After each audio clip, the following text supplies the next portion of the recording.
Hello, for Uber? Yeah. Hi, how are you? Good, how are you? Good, welcome. How's your day going? Good, how's your day? Not too bad.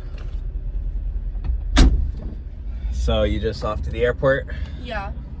I'm going on vacation. Oh, nice. Where to? Cancun. No way! Yeah. I never left the country.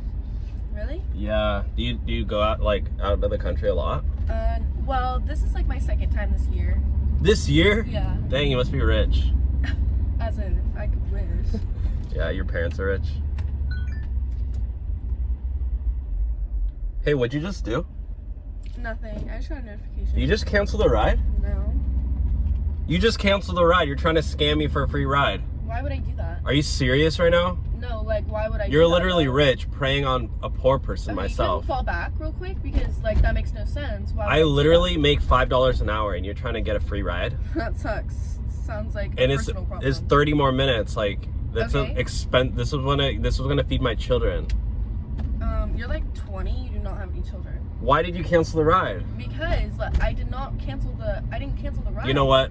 You can order a taxi cab, okay? Because I'm banned. A taxi cab? Is this New York? You're getting banned from Uber. I'm reporting you. You can't ban me from Uber. Yes, I know the CEO. You know the Okay, who is it? Well, I don't know his name, but I have him in the app. Exactly. I can you just- can't ban me from Uber. It's called customer I'm support. gonna need you to take me to the freaking airport, please. Nope, you can get a taxi or Lyft maybe because Uber's gonna ban you. So you got to get out. Uber's not gonna ban me. Yeah, and everyone on the I don't even want to. I'm recording this right like, too, so everyone on the internet's gonna see you. Why are you recording me? That's hella illegal. It's for safety, like to prevent me from people like you. I don't even want to be in here anymore. Yeah, your get out. atmosphere and Get you're out. recording, that's hella ridiculous. It's the law, so get out. It's not the law. You're just dumb. Don't slam the door.